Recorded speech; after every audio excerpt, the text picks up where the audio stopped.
ठीक है, चलो स्टार्ट कर रहे हैं। स्ट्रेटेजिक मैनेजमेंट में अपना लास्ट चैप्टर चल रहा था, अब थियरी तो सारी हम कंप्लीट कर चुके हैं। जो केस लॉज दे रखे हैं वो स्टार्ट करते हैं। कुछ 7 केस स्टडीज हैं और सारे पॉपुलर ब्रांड्स हैं, तो आपको रिलेट भी हो जाएंगे। जो पहला टॉपिक है पेज 150 पे, अब ये ज़ारा का जो ब्रांड है उसकी केस स्टडी यहाँ पे दे रखी है।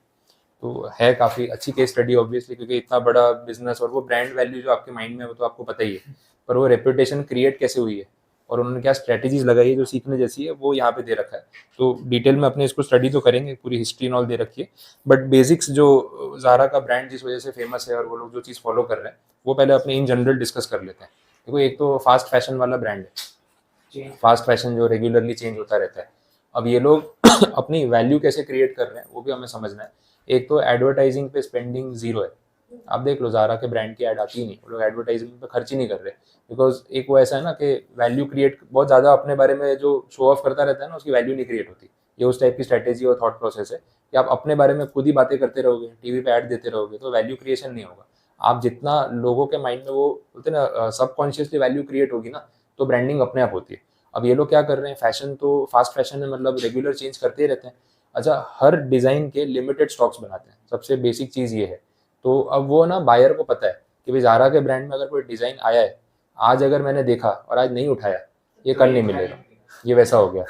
और जो मैंने पहन लिया ले लिया, वो फिर और किसी का पहना हुआ दिखेगा भी नहीं, ये भी एक यूनिक चीज़ हो गई ना। और जूडियो वाले में देखा, वो लिफ्ट में चारों लोग मिल जाते हैं। वो मीम देखा था, वो येलो ब्लैक टी शर्ट वाला। हाँ, तो सारे लिफ्ट में आ रहे सब एक दूसरे को, अरे तू भी जूडियो, मैं भी जूडियो, वैसा। और वो कैसा है ना, बल्क में बना रहा है, वो भी फास्ट फैशन ही है, लेकिन बल्क में बना रहा है, मास प्रोडक्शन कर रहा है और हर स्टोर में अवेलेबल है। तो फिर क्या है, वो थोड़ा कॉमन हो जाता है। अब वो कॉमन होने में फिर बायर की साइकोलॉजी अलग है। कितनी बार ऐसा होता है कि जूडियो के ड्रेस पहन के लोग खुश हो रहे थे, अरे उसने पहना था, और कुछ लोग गालियां बोले, हर कोई यार यही पहन के घूम रहा है, तो कुछ यूनिक ही नहीं लग रहा है, वैसा हो गया। अब ज़ारा में वो चीज़ नहीं है, आपने जो चीज़ बाई कर ली वो इतना लिमिटेड स्टॉक है ना कि शायद ही वो और किसी का पहना हुआ आपको दिख जाएगा, क्योंकि बहुत कम क्वांटिटी बना रहे हैं और तुरंत से फिर वो फैशन या ट्रेंड चेंज कर देंगे। तो लिमिटेड स्टॉक होने से उसकी डिमांड अपने आप बढ़ जाती है, क्योंकि अगर आपको पसंद आ गया तो आप ये नहीं सोच सकते देखते हैं सोचते हैं बाद में भी मिल जाएगा, वो नहीं मिलेगा और फिर वो कभी नहीं मिलेगा, क्योंकि वो कंपनी बनाएगी नहीं और रिपीट ही नहीं करेगी, तो उससे उसकी वैल्यू अपने आप क्रिएट हो जाती है। तो ये वन ऑफ द स्ट्रैटेजीज है जो वो लोग फॉलो कर रहे हैं। बाकी चीज़ें यहाँ पे दी है तो अपने पॉइंट वाइज रिलेट करते जाते हैं, और मैं आपको एक्सप्लेन भी कर देता हूँ कि उसमें क्या ऐड हो रहा है। अब इसको रीड करना स्टार्ट करो, पॉइंट वाइज चलते हैं, और थोड़ा क्विक रीडिंग करना ताकि जल्दी खत्म हो जाए। One of the most well-known brands in the world and a major player in the global fashion industry is Zara. They are a division of Inditex and the third largest brand in the clothing sector. Its headquarters are in Spain and the flagship line of chain stores. In 1975, the first Zara store was established in Spain. Galicia is where the company is headquartered. In the world, there are more than 2,600 stores spread across 73 nations. The majority of the parent company's revenues come from the Zara apparel line. Zara is recognized for developing items quickly rather than taking an eternity. They have a reputation for developing items in about 2 weeks and producing 10,000 new designs annually. अब ये इनकी strategy का एक part हो गया कि भाई quickly अपने को प्रोडक्ट्स डेवलप करने हैं, बहुत टाइम नहीं लगाना है। जितना आप स्लो, फैशन इंडस्ट्री में ना हमेशा वो ट्रेडमिल पे भाग रहे हो, क्योंकि फैशन इतनी जल्दी चेंज होता है कि आप जितना उसमें टाइम लगाओगे ना, आप जब तक वो चीज़ बना के मार्केट में उतारोगे ना, फैशन ही चेंज हो गया होगा। तो ये फैशन मार्केट कुछ वीक्स में पूरा सर्कुलेट हो जाता है, तो उसके लिए इनको बहुत स्पीड में काम करना पड़ता है। अब बोल भी रहे हैं कि हर 2 हफ्ते में ये लोग कुछ नए डिजाइन ले आते हैं और 10,000 डिजाइन एनुअली बना रहे हैं अलग अलग, और ये एक रिकॉर्ड हो गया कि इतने डिजाइन एक साल में बनाना, that is a record. But Zara वाले को फर्क नहीं पड़ता, डिजाइन के नाम पे कुछ भी बना सकते हैं, है ना। तो वो ब्रांड्स का उर्फी जावेद समझ लो आप, ठीक है। उसके ब्रांड्स देखा होगा, कितनी बार वीडियोज आते हैं ना, तो कुछ भी बना के रखा है उसने, स्टोर में लगा रखा है, बट उसको टैग लग गया ना तो उसका रेट भी बढ़ जाएगा और बिक भी जाएगा, तो लोग ब्रांड वैल्यू वैसे क्रिएट हो गई। फिर next, instead of moving their whole manufacturing to third world or developing countries, they have defied the trend by producing in Europe. Yet because some of their clothing has a longer shelf life, some of it is produced in Asia. ये बोल रहे हैं कि normally सब country मतलब company वाले क्या करते हैं ना, वो डेवलपिंग कंट्रीज में जहाँ लेबर चीप है, जमीन सस्ती है, वहाँ फैक्ट्रीज लगाते हैं। अब ज़ारा ने इसका उल्टा किया हुआ है, उन्होंने यूरोप जैसी महंगी जगह पे अपने प्लांट सेटअप कर रखे हैं, खुद का मैन्युफैक्चरिंग लगा रखा है, तो वो इंडस्ट्री स्टैंडर्ड से थोड़ा अलग जा रहा है। वैसे ऐसा रिस्क लिया हुआ है, फिर भी चल रहा है। फिर दूसरा, Since they operate numerous facilities in both Spain and Portugal, they produce the majority of their goods domestically or in other European nations. They also don't have to depend on anyone else as they can get everything done by themselves. ये सब कुछ खुद ही कर रहे हैं, वो outsourcing वाला काम कम है, खुद मैन्युफैक्चरिंग आगे आएगा, वर्टिकल इंटीग्रेशन भी वो लोग कर रहे हैं, तो यूजुअली सारा काम खुद कर रहे हैं। फिर आगे, Zara is distinctive in that it focuses on opening new stores rather than spending money on marketing. They have earned a reputation as one of the most creative shops in the world because of their daring efforts. देखो वही है, एक होता है marketing पे खर्चा करो, मत करो उतने, आप नए स्टोर खोल लो तो आपकी मार्केट प्रेजेंस वैसे ही बढ़ जाएगी ना। तो उन्होंने वो स्ट्रैटेजी लगाई कि हम मार्केटिंग और टीवी एडवर्टाइजिंग और शो ऑफ पे खर्चा नहीं करेंगे, उससे बेटर है हम स्टोर सेटअप करेंगे, तो उसमें वो कैपिटल एक्सपेंडिचर पे ज्यादा फोकस कर रहे हैं, वैसा हो गया। फिर next, When Zara first started off, its products were cheap knockoffs of expensive apparel.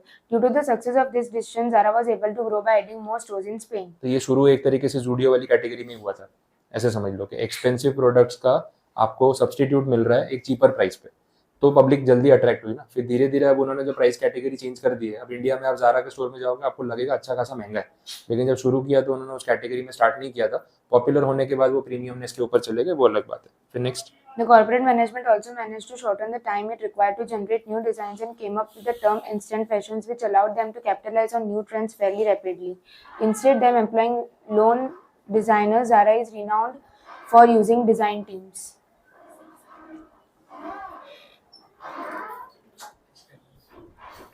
ठीक है, एडिटिंग और क्या चलो, तो यहाँ पे अपने देख रहे हैं कि ज़ारा की टीम ने क्या किया कि इंडिविजुअल डिजाइनर्स को हायर करके उन पे बर्डन नहीं डाल रहे कि आप ही सोचो, आप ही डिजाइन करो, पूरी टीम है, तो क्विक डिजाइनिंग हो पा रही है, साथ में वो लोग एज अ ग्रुप काम कर पा रहे हैं, तो फास्ट फैशन इंडस्ट्री में ये चीज़ रिक्वायर्ड।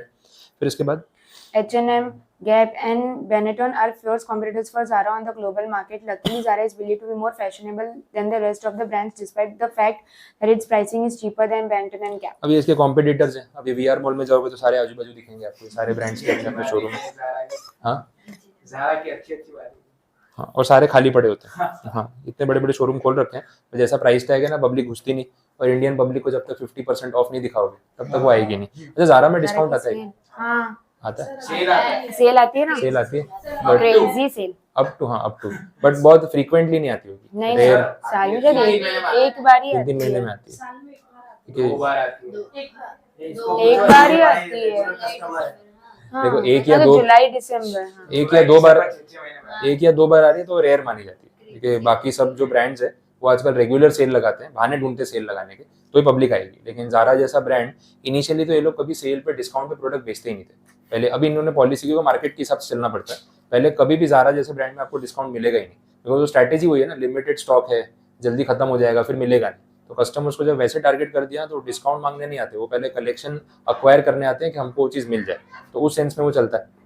अब क्योंकि इंडियन मार्केट में बीच बीच में स्टॉक क्लियरेंस करना पड़ता है हमको, तो बिकॉज ऑफ दैट वो लोग थोड़ा बहुत सेल ऑफर कर देते हैं, वो पॉइंट इसमें भी इन्होंने कवर किया, बट आपको बहुत फ्रीक्वेंट वहाँ पे वो सेल और डिस्काउंट वाला फैक्टर कम ही दिखेगा वैसा। फिर next, Although being similarly stylish as Zara, H&M is nonetheless more affordable. Less stylish and more expensive brands include Gap and Benetton. ठीक है, The तो fundamental tenet of Zara's business strategy is that it can offer moderately priced fashionable goods. ये तो बोलने की बात है, moderately price तो बिल्कुल नहीं है, फैशनेबल में भी अब पता नहीं कैसा फैशन निकाल देता है कभी कभी, उसको ही पता है, तो वो अलग चीज़ है। फिर next, Fundamentally, Zara's successful business strategy relies heavily on vertical integration and the capacity to respond quickly. Otherwise, they would not be where they are now. The Zara process has been created in a way that includes all of the different business system tasks, including designing, sourcing, production, distribution, and retailing. They do all of things themselves, and that is one reason why their growth is at a good इसमें rate. Main word highlight कर लो, vertical integration. Backward और forward, हाँ, vertical में backward forward दोनों आ जाए, हाँ। इसका मतलब ऐसा है कि हाँ, उनके same सप्लाई है। चेन में उनको जो उनकी जो चेन में नेक्स्ट है वो लोग उसको भी अक्वायर कर रहे हैं, जो प्रीवियस है उसको भी अक्वायर कर रहे हैं, तो जिस सप्लायर से कपड़ा ले रहे हैं वो लेने के बदले खुद ही मैन्युफैक्चरिंग कर रहे हैं, और जो डीलरशिप होती है कि भाई हमने फ्रेंचाइज दे दी, उसके बदले खुद ही स्टोर चला रहे हैं, तो पूरा जो चेन है सप्लाई चेन खुद ही। उसमें वर्टिकल इंटीग्रेशन करके, अब ये चीज़ थोड़ी सी डिफरेंट है अदर ब्रांड्स के कंपैरिजन में, बट वो लोग पहले से इस चीज़ पे फोकस कर रहे हैं, तो प्रोडक्शन, डिस्ट्रीब्यूशन, मैन्युफैक्चरिंग, प्रोक्योरमेंट सब में वो इंडिपेंडेंट है, किसी पे डिपेंड नहीं कर रहे, बाकी कंपनीज यूजुअली सप्लायर्स पे डिपेंड करती है, वैसा होता है, तो ये वर्टिकल इंटीग्रेशन आपको ध्यान रखना as a main part of strategy. फिर next, Yet everything that goes up must eventually fall down, and Zara is not immune to the holds issue. Today, the model they are now using the methods of operation may potentially prove to be the downfall. बोल रहे हैं कि risky हो सकता है और कुछ नहीं। फिर इसके बाद They have their own manufacturing facility and distribution center, which is a major weakness. ये वीकनेस इसलिए है क्योंकि फिर वही हो गया कि मार्केट में कहीं कुछ अप डाउन हुआ तो इनको ये चीज़ प्रॉब्लम हो सकती है। कैपिटल इन्वेस्टमेंट भी तो इतना कर रखा है ना, पैसा खुद का लगा रखा है, हर काम आप बिजनेस में खुद करने जाओगे तो वो थोड़ा रिस्की होता है। कहीं थोड़ा आउटसोर्सिंग डिपेंडेंसी होनी भी चाहिए, बट वो लोग उस थियरी में बिलीव नहीं करते तो उसको नहीं फॉलो कर रहे। Next point, The management at Zara has identified 4 key success factors: a quick turnaround time for product development, a small quantity per product, a wide variety of products every season, and a significant investment in ICT to help them stay on ये track. Underline कर लेना। 4 की success factors काम का point है, मतलब आपको strategy लिखनी हो तो quick turn around time for product development, नया प्रोडक्ट डेवलप करने में बहुत कम टाइम लगाते हैं। स्मॉल क्वांटिटी पर प्रोडक्ट, जैसे मैंने आपको बोला। वाइड वेराइटी, वेराइटी बहुत ज़्यादा रहेगी सीजन वाइज। अब विंटर कलेक्शन अलग आएगा, समर कलेक्शन अलग आएगा, तो उसमें आपको वेराइटी बहुत मिलेगी, बट हर वेराइटी में नंबर ऑफ पीसेज या यूनिट्स बहुत कम होंगे, तो वो बिक गया तो खत्म, फिर उसकी कोई अवेलेबिलिटी नहीं है। और सिग्निफिकेंट इन्वेस्टमेंट इन आईसीटी का मतलब है information and communication technology. Technology की बात हो रही है कि भाई ऑनलाइन टेक्नोलॉजी और एप्स और ये सब में भी उन्होंने अच्छा खासा इन्वेस्ट किया है, ताकि वो जो इन्वेंट्री मैनेजमेंट है, डिस्ट्रीब्यूशन है, प्रोक्योरमेंट है, सब एकदम ऐप के ऊपर ऑनलाइन अवेलेबल हो, ट्रैक कर सके वैसे। Next, Zara doesn't lose money since they only order a small number of each item they think is fashionable and will be harder to find seasonally. For instance, due of Europe's brief summer season, miniskirts in this design will only be available for a limited time. Other clothing that can be worn all year long and whose trends don't fluctuate is outsourced to Asia because the price isn't as high. तो strategy कैसे divide कर दी, उनको पता है कि भाई हम small quantity में क्लोथिंग मार्केट में ना एक्चुअली डेड स्टॉक का बड़ा रिस्क रहता है, इन्वेंट्री पड़ जाती है, ऑनलाइन में रिटर्न्स बहुत आते हैं, तो क्लोथिंग मार्केट में बिजनेस करना इतना इजी नहीं है, बिकॉज आपको उसका एक प्रोपोर्शन लेके चलना है। ये लोग क्वांटिटी इतनी कम बना रहे हैं, जो फास्ट फैशन है, जो चेंज हो जाएगा, उसकी कम क्वांटिटी बनाओ, जो थ्रू आउट द ईयर बिक सकता है, उसको आप आउटसोर्स कर दो, वो एशिया में प्लांट सेटअप करके वहाँ पे बनवा रहे हैं, और वो फिर अवेलेबल भी रहेगा थोड़ी क्वांटिटी में, तो वो कैसा है कि इस महीने नहीं बिका तो अगले महीने बिक जाएगा, आउट ऑफ ट्रेंड नहीं जाने वाला। बट कुछ चीज़ें ऐसी होती है फैशन में जो ट्रेंड पे आई होती है कि ये अभी कपड़े चल रहे हैं, ये 1-2 महीने का फैशन है, देखा देखी में सब खरीद रहे हैं, उसके बाद गायब हो जाएगा, फिर कुछ नया आ जाएगा, तो वो सब चीज़ें चेंज होती रहती है। बीच में आया था, आपको ध्यान होगा, ये टी शर्ट्स में और टॉप्स में आया था, एक वो मल्टी कलर का टॉप आया था, ग्रीन ऑरेंज पिंक टाइप का मिक्स, Tie-dye. है ना।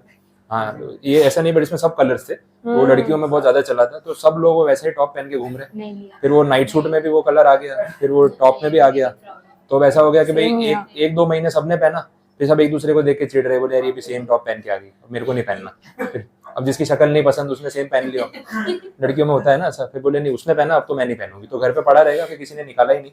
1-2 महीने का फैशन था, फिर चेंज हो गया, तो ये सब चीजें होती रहती है। ठीक है, next. The fact that this clothing have a longer shelf life makes the outsourcing process more practical. The preparation of the clothing does not require much time. The entire procedure from design to finished product in the stores only takes around 4 weeks. बहुत जल्दी काम कर रहे हैं ना, 4 weeks के अंदर तो पूरा प्रोसेस कंप्लीट हो जाता है, जबकि बाकी कंपनीज को यूजुअली टाइम लगता है। नेक्स्ट पॉइंट में मैं वो भले रीड मत करो, मैं डायरेक्टली बता देता हूँ, तो उसमें वही चीज़ें बोली कि फैशन सेक्टर में थोड़ा आपको क्विक रहना पड़ता है। यूजुअली कंपनीज को ना फैशन को समझने में कुछ मंथ्स लग जाते हैं, वो फैशन को समझते हैं कि क्या ट्रेंड चल रहा है, मार्केट सर्वे करते हैं, स्टडी करते हैं, फिर उसके बाद उसकी डिजाइनिंग पे काम करते हैं, डिजाइनिंग के बाद प्रोडक्शन पे काम होता है, प्रोडक्शन के बाद वो स्टोर तक पहुंचता है। इस प्रोसेस में ऐसा बोल रहे हैं कि कंपनीज को 8 से 12 महीने लग जाते हैं, और ये लोग क्या काम कर रहे हैं, 4 हफ्ते में रेडी करके दे देते हैं। तो ऑब्वियसली जो पहले आ रहा है मार्केट में, और डिमांड तो है ही, लोगों में तो क्रेज क्रिएट हो गया है, और आपने पहले सप्लाई कर दिया तो बिक जाने वाला है, उसमें आप बोल रहे हो लिमिटेड स्टॉक ही बनाते हैं तो और जल्दी बिकेगा।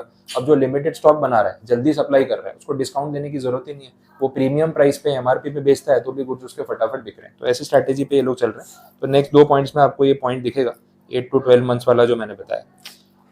फिर इसके बाद नेक्स्ट पॉइंट जो आ रहा है उसमें ये बोला वो डिस्काउंट वाला, even if a certain style doesn't do well, Zara can still offer the items at a discount.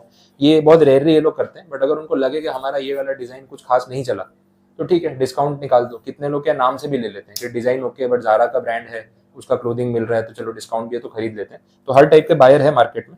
तो ये नेक्स्ट 2-3 पॉइंट्स में ना आपको डिस्काउंट और स्टॉक पाइल को खत्म करना, एक्सपेंसेस को कट डाउन करना, वो वाले पॉइंट्स मिल जाएंगे। तो इससे इनकी इन्वेंट्री जो है वो कम बचती है, प्रॉफिट मार्जिन अपने आप बढ़ जाता है, कॉस्ट सेविंग हो जाती है, वो प्लस पॉइंट्स बताए। ठीक है, फिर नेक्स्ट पेज पे चलते हैं। नेक्स्ट पॉइंट में बोल रहे हैं कि इनके पास फैशन फॉरवर्ड रेंज हमेशा रहती है। ये लोग ना बाकी मार्केट से आगे चलते हैं, फैशन में क्या चल रहा है क्या नहीं चल रहा है। कितनी बार ऐसी कंपनी से ट्रेंड सेटर बन जाती है, ये लोग कोई ऐसा डिजाइन भी निकाल देते हैं ना जो मार्केट में किसी ने नहीं भी पहना या नहीं भी सुना है, तो भी क्या होगा ना। तो यहाँ पे फैशन फॉरवर्ड रेंज की जो बात हो रही है, मार्केट से ये लोग क्विक चल रहे हैं, आगे चल रहे हैं, बहुत बार ऐसा होगा कि इनके डिजाइनर्स जो चीज़ ट्रेंड में नहीं भी है वैसा भी कुछ नया क्रिएट करके लगा देंगे ना, तो बिकॉज उनकी ब्रांड वैल्यू इतनी स्ट्रांग है तो वहाँ से वो फैशन बन जाएगा कि भाई ज़ारा के स्टोर में कुछ नया कलेक्शन आया है, नया डिजाइन आया है, फिर लोकल ब्रांड इनको कॉपी करना स्टार्ट कर देते हैं। ऐसा भी होता है क्योंकि रेपुटेशन बनने के बाद वो उनको एडवांटेज है। फिर थर्ड पॉइंट है उसमें बोल रहे हैं the fact that Zara is acquired it goods from correct reasons in is a major contributor to success. They have established offices for procurement in a very few global location. तो वैसा हो गया कि लिमिटेड जगह से वो लोग stock collect कर रहे हैं और उन्होंने बहुत सोच समझ के प्रोक्योरमेंट के लिए लोकेशंस डिसाइड किए जिससे उनको बेनिफिट होता है। As a result they may see the trends for themselves and swiftly devise a remedy of their own. They hire one of the procurement departments of their parent group to handle all the purchasing. तो इसके लिए department बना रखा है जो purchasing का काम बड़े अच्छे से मैनेज कर रहा है। One wise decision made by them is they purchase the majority of their cloth in grey to allow for more flexibility. The process of preparing the fabric is quick. Grey मतलब जो basic कपड़ा होता है इस पर dying printing कुछ नहीं किया हुआ है ना, इस पर वीव किया हुआ है, तो यान से जो कपड़ा बनता है वो, तो उस फॉर्मेट में वो लोग खरीदते हैं। उसके ऊपर को फैब्रिक बनाने का सारा प्रोसेस खुद करते हैं, तो वो एक एडवांटेज भी उनके पास रहता है कि जो जैसा चाहे वो लोग फिर जितना चाहे बना सकते हैं वैसा। The fact that they have vertical integration gives them the greatest advantage. It is not challenging to move any of their items as they have their own railway network which allows them to move goods quickly to its distribution hub. ये भी setup कर रखा है कि अपना खुद का railway line है जिसके थ्रू गुड्स वो लोग इंटरनली यूरोप में और सब जगह ट्रांसपोर्ट कर रहे हैं, तो ट्रांसपोर्टेशन भी क्विकली हो सकता है। Even though shipment only happens twice a week, the goods are sent out right away once they are ready. While other locations receive the goods in 2 days, European stores receive them sooner, between 24 to 36 hours। वो train का network है वहाँ पे, तो इतना swiftly वो लोग goods जैसे ही बनेगा डिस्पैच तो कर ही देना है, तो बाकी जगहों पे 2 दिन में पहुंच जाता है, यहाँ पे 24 आवर्स के अंदर में भी गुड्स पहुंच सकते हैं, तो उतना क्विक सेटलमेंट उन्होंने डिस्ट्रीब्यूशन का किया है। एक्यूरेसी काफ़ी हाई है इस चीज़ में। Another plus is that once the new clothing arrives, it doesn't take them long to display it, allowing them to exhibit new merchandise to the patrons। मतलब बहुत जल्दी वो लोग उसको डिस्प्ले में लगा देते हैं, तो अपने आप सेल आनी शुरू हो जाती है। In order for the employees to know where to put the clothing, they are also color coded। Customers now find it simple to browse for things that match the colors they want to purchase। तो वो जो store में presentation है वो colour wise भी करते हैं वो लोग कितनी बार, इस तरीके की ट्रिक्स भी यूज होती है। ठीक है, ज़ारा के क्लोथ से ज़्यादा तो उसका चेंज रूम चलता है। ठीक है, आधे लोग जाते हैं 4 कपड़े बदलते हैं, 10 फोटो डालते हैं, खरीदते कुछ भी नहीं है, वापस आ जाते हैं, ऐसा भी होता है। तो बहुत बार ये भी ट्रेंड में देखने को मिलता ही है। ठीक है, तो पहला केस स्टडी जो है वो कंप्लीट हुआ। अब दूसरा क्या हुआ है ना, सही है ना। ठीक है, दूसरा केस स्टडी जो है वो मैकडोनल्ड्स का मार्केटिंग टैक्टिक्स है। इसके बारे में भी आपको इन जनरल बता देता हूँ, बिकॉज मैकडोनल्ड्स के बारे में वैसे आप काफ़ी चीज़ें जानते हो, बट एक चीज़ जो इसमें समझनी है वो ये है कि मैकडोनल्ड्स एक्चुअली में एक उसको बोलते हैं quick service restaurant category, QSR category बोलते हैं। जितना भी मैकडोनल्ड, डोमिनोज, पिज्जा हट ये सब होता है ना, दिस इज QSR कैटेगरी। लेकिन मैकडोनल्ड्स एक्चुअली में फूड चेन की तरह बिजनेस ही नहीं कर रहा है। उनका जो बिजनेस है वो रियल एस्टेट इन्वेस्टमेंट का ज़्यादा है। ये लोग पूरे वर्ल्ड में प्रॉपर्टीज़ खरीदते जा रहे हैं और उसको एज अ स्टोर वो लोग चला रहे हैं, तो जितना रेवेन्यू उसका फूड बिजनेस से नहीं आ रहा ना, उतना तो उसका प्रॉपर्टी अप्रिसिएशन से आ रहा है। तो मैकडोनल्ड्स का स्टार्टिंग से बिजनेस मॉडल वही रहा है। इनका कोई भी स्टोर रेंटल पे नहीं है, लीज फॉर्मेट पे नहीं है, ये लोग खुद का जो जगह है वो खरीद लेते हैं, परचेज कर लेते हैं, तो प्रॉपर्टी तो खुद की हो ही गई। अब वो प्रॉपर्टी की वैल्यू भी तो टाइम के साथ साथ बढ़ रही है, तो उसमें से जो फूड बिजनेस से वो लोग कमा रहे हैं वो तो प्रॉफिटेबल है ही, लेकिन जो प्रॉपर्टी का वैल्यू अप्रिसिएशन हो रहा है ना, उससे उनका जो बैलेंस शीट है वो और स्ट्रॉन्ग होती जा रही है। तो आप सोच लो पूरे वर्ल्ड में कितनी जगह मैकडोनल्ड्स है, और वो सारी प्रॉपर्टी अगर उनकी खुद की है तो प्रॉपर्टी में उन्होंने कितना ज़्यादा पैसा लगा रखा है, उसकी मार्केट वैल्यू आज कितनी होगी। तो कंपनी का मेन वैल्यूएशन जो है वो एक रियल एस्टेट की पॉइंट ऑफ व्यू से ज़्यादा है, फूड बिजनेस के पॉइंट ऑफ व्यू सेकेंडरी। जबकि अपने उसको देखेंगे क्या लगेगा कि मैकडोनल्ड्स तो खाना बेच के पैसे कमा रहा है, लेकिन वो फूड बेच के पैसे नहीं कमा रहा है, वो प्रॉपर्टी में इन्वेस्ट करके पैसे कमा रहा है, क्योंकि सारे स्टोर जो है वो कंपनी के खुद के हैं, रेंट और लीज का खर्चा उनका जीरो है। तो ये बिजनेस मॉडल जो है वो बाकी कंपनी से थोड़ा डिफरेंट है। तो रियल एस्टेट जाइंट्स में मैकडोनल्ड्स का नाम आता है as compare to a quick service restaurant. और ये सेम स्ट्रैटेजी पे डीमार्ट भी काम कर रहा है। डीमार्ट का भी सेम स्ट्रैटेजी है। डीमार्ट वाले जो हैं उनके जितने भी स्टोर्स हैं, आप देखना पॉश एरिया में नहीं होते, थोड़ा दूर होते हैं उससे। अब जैसे अपना अथवा जोन है, घोड़दौड़, सिटी लाइट, यहाँ आपको डीमार्ट नहीं मिलेगा, अल्थान में मिलेगा, अडाजन में मिलेगा, second best area from the centre. ठीक है, तो उससे क्या होता है ना, उसको जमीन सस्ती मिलती है। घोड़दौड़ रोड पे डीमार्ट कभी नहीं स्टार्ट करेगा, वो वेसू में कभी नहीं स्टार्ट करेगा, क्योंकि जमीन के जो रेट्स है प्राइम है। लेकिन वेसू से अल्थान जाओगे तो 4-5 किलोमीटर 6 किलोमीटर दूर है, घोड़दौड़ से अडाजन जाओगे तो उतना दूर है, लेकिन प्राइजेस में थोड़ा बहुत फर्क है। अब डीमार्ट की स्ट्रैटेजी वही है कि हम रेंटल कॉस्ट तो बेयर करेंगे नहीं। इसके जितने भी स्टोर्स हैं इंडिया में, अभी कुछ अराउंड 300 के ऊपर कुछ स्टोर्स हैं, सारे स्टोर्स डीमार्ट के खुद के ओन्ड है, वो जमीन उसकी खुद की है। तो वो लोग क्या कर रहे हैं, पहले स्ट्रैटेजी है उसकी, वो लोग अपने एरिया से थोड़ा दूर, पीक एरिया से थोड़ा दूर बाई कर रहे हैं, जमीन खरीद लेते हैं तो सस्ती पड़ती है, अपना खुद का स्टोर बनाते हैं, तो रेंट का खर्चा उनका हर महीने का जीरो है। उसके बाद एक स्ट्रैटेजी और है कि जब आप सेंटर एरिया से 5-7 किलोमीटर 8 किलोमीटर दूर एक स्टोर खोलते हो और उस पर आप एमआरपी पे हैवी डिस्काउंट देते हो, तो वहाँ पे वो कस्टमर नहीं आता जिसको 1-2 प्रोडक्ट खरीदने, और अगर वो आएगा भी ना तो 2 के बदले 10 चीजें लेके जाएगा कि यार मैं एक तो 5 किलोमीटर ट्रैवल करके आया हूँ, ठीक है, उसके बाद लाइन में खड़ा रहूंगा बिल बनवाने के लिए, और एमआरपी पे डिस्काउंट तो अच्छा खासा दे ही रहे हैं, तो क्यों ना बल्क में बाई करके जाऊँ। तो लोग क्या है ना, हर 15 दिन में, 10 दिन में, महीने में एक बार डीमार्ट जाते हैं, पूरे घर का राशन भर के आते हैं, तो उसकी वजह से उसका वॉल्यूम ऑफ सेल जो है वो अपने आप बढ़ जाता है। उसी वजह से, क्योंकि वो एमआरपी पे डिस्काउंट दे रहा है, वॉल्यूम में सेल कर रहा है, तो अपने जो सप्लायर्स है उनको क्विकली पेमेंट कर पाता है। तो वो पेमेंट का जो टर्न अराउंड है वो इतना क्विक है कि एवरी 8th डे वो अपने सप्लायर्स को पेमेंट कर देता है, तो गुड्स भी उसको फिर फटाफट रोटेशन में मिल जाते हैं, तो वो एक एडवांटेज है, ठीक है। तो ये सेम चीज़ मैकडोनल्ड्स ने भी की है कि रियल एस्टेट भी उनका ज़्यादा फोकस है और बिजनेस जो है वो सेकेंडरी चल रहा है वैसा। अब स्टार्टिंग में अगर आप देखोगे तो आपको नंबर्स और डेटा काफ़ी सारा मिलेगा, तो इसमें मैं मेन पॉइंट्स बता देता हूँ कि क्या क्या है। उन्होंने बोला है कुछ 30,000 से ज़्यादा नंबर ऑफ यूनिट्स हैं मैकडोनल्ड्स के पूरे वर्ल्ड में, और 100 से ज़्यादा नेशंस में उन्होंने सेटअप कर रखा है। बाकी चीज़ें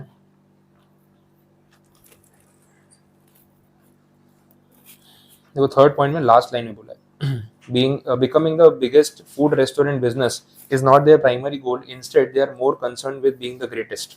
अब ये तो विजन वाली बात होगी। उसके बाद जो फिफ्थ पॉइंट है उसमें देखो, also McDonald's uses geographically based strategic planning, जैसे मैंने आपको बोला कि लोकेशन पे इनका खास फोकस रहता है। The strategic priorities of McDonald's in the United States are still breakfast, chicken, beverages and convenience, तो ये सब चीज़ों पे फोकस कर रहे हैं। यूएस के तो मेन रीजन्स में मैकडोनल्ड है, क्या क्या इन्होंने फूड में ऑफर किया, नई वेराइटीज लाए, वो सब बता रखा है। यूरोप में अलग मेन्यू है, थोड़ा प्रीमियम मेन्यू यूज कर रहे हैं क्योंकि लोग स्पेंड करने के लिए रेडी हैं, तो वैसी strategy.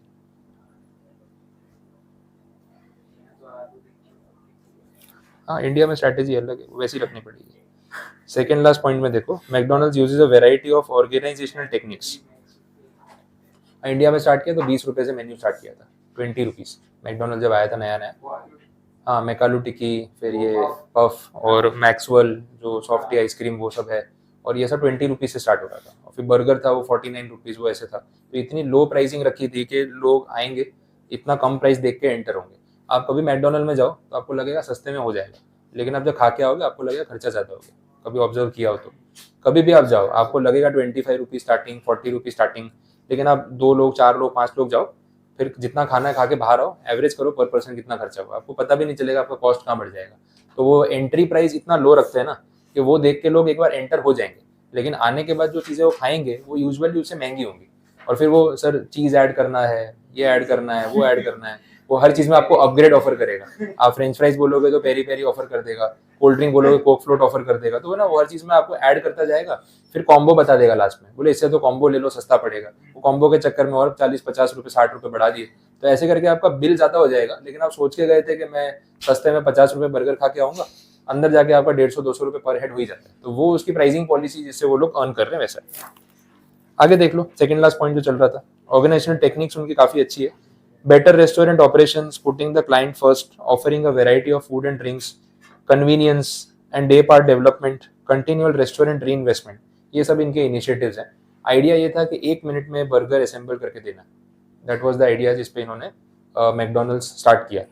Quick service restaurant category वही है, एक तो यूएस की चेन है, वहाँ हर कोई जल्दी में रहता है, और घर पे खाना बनाने वाला कंसेप्ट है नहीं, तो ब्रेड खाते रहते हैं पूरा दिन, तो फटाफट बर्गर मिलना चाहिए।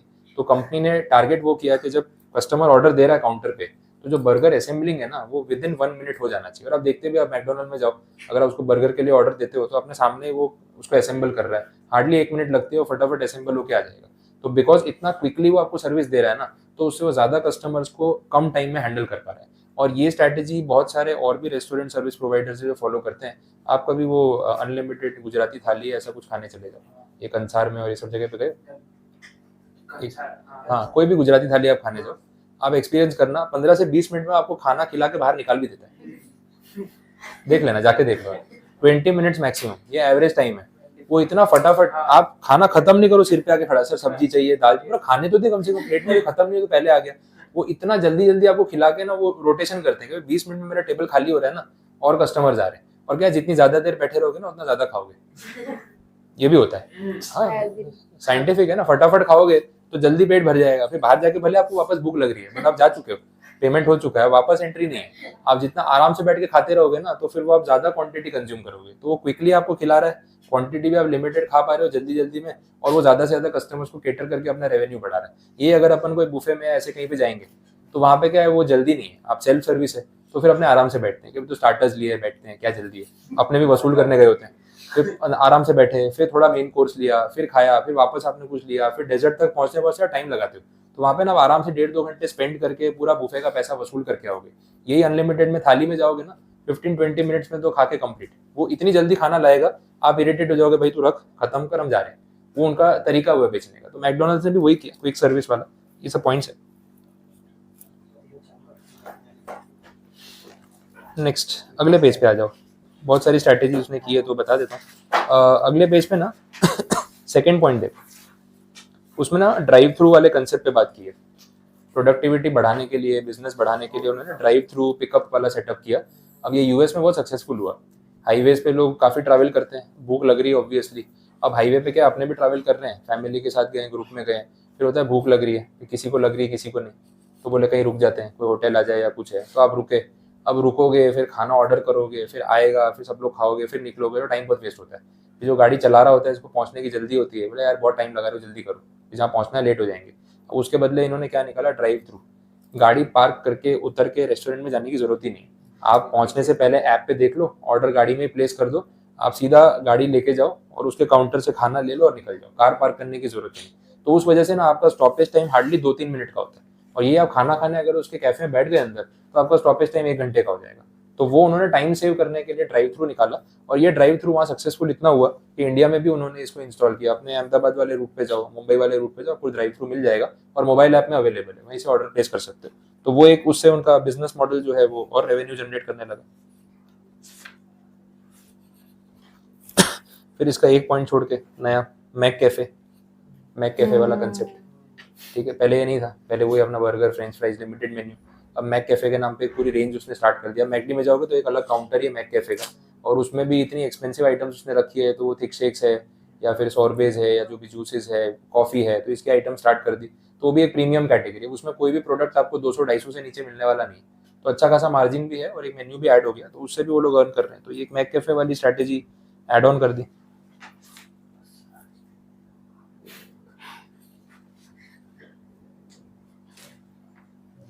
वो ड्राइव थ्रू वाली बात की है, रशिया में, यूएस में, सब जगह इससे ज़्यादा कस्टमर्स को सर्व कर पा रहे हैं।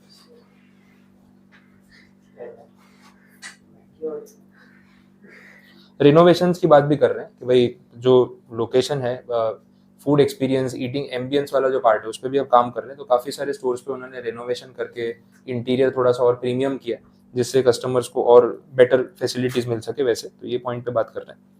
नेक्स्ट लॉन्गर ऑपरेशनल आवर्स पे बात की है सेकंड लास्ट पॉइंट में। आप देखते हैं मैकडी रात को मोस्टली 12-1 बजे तक तो ओपन रहता ही है, तो बाकी रेस्टोरेंट्स बंद हो जाते हैं, उसके बाद भी मैकडी ओपन रहता है। उन्होंने परमिशन ले रखी है कि 1 बजे तक हम ओपन रहेंगे, तो उससे भी तो फर्क पड़ता है कि कितनी पब्लिक तो 11 बजे के बाद ही निकलती है। तो फिर उनको भूख लग रही तो फिर कुछ मिलना चाहिए ना।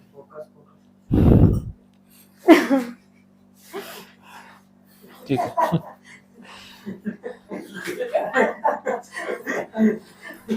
हाँ, तो कहीं ना कहीं फिर रात को अगर आपको भूख लग रही है और कुछ अवेलेबल नहीं है, मैकडी अवेलेबल है, तो उसके रेवेन्यू में उससे फर्क पड़ने वाला है। That is implied. नेक्स्ट, अच्छा ये हैप्पी मील वाला देख लो, लास्ट पॉइंट। हैप्पी मील से तो इतना कमाया है ना इसने, बड़ी खतरनाक मार्केटिंग स्ट्रेटेजी प्रूव हुई है। क्योंकि हैप्पी मील में क्या, वो छोटा सा टॉय दे दिया, 20 रुपये 30 रुपये कॉस्टिंग नहीं है, उस चक्कर में हैप्पी मील का कॉम्बो बेच रहा है 200, 250, 300 में। और टारगेट किसको कर रहा है, बच्चों को। अब एक बार बच्चे को मैकडोनल्ड में लेके चले गए, उसने हैप्पी मील देख लिया, फिर कुछ भी कर लो, उसको दिलाए बिना वो आप बाहर नहीं लेके आ सकते। तो उसमें पेरेंट्स के लिए मजबूरी है कि खर्चा करना ही पड़ेगा, तो उस वजह से जो उनकी सेल है वो काफ़ी हद तक बढ़ जाती है। तो ये भी एक पॉइंट है।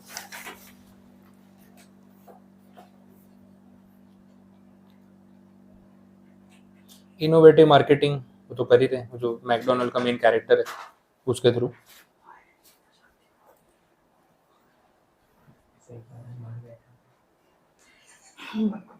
डेटा भी दे रखा है, कंपनी रेस्टोरेंट्स में कितना इन्वेस्ट कर रही है, $1.9 बिलियन।